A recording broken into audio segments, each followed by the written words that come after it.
Realme Buds T01 is already connected to the phone. But when I play a song, one side of the bud doesn't work. If one side of the bud doesn't work, let's see how to fix it. First, unpair the bud from the phone and pair it with the phone again.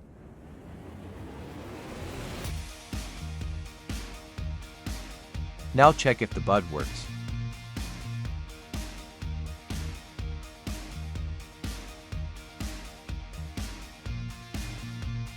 If one side of the bud still doesn't work, then reset the bud. This is the touchpad of the Realme Buds T01. Hold down the touchpad for 10 seconds. The bud is now reset. Now unpair the bud from the phone and pair it with the phone again. Now check if the bud works.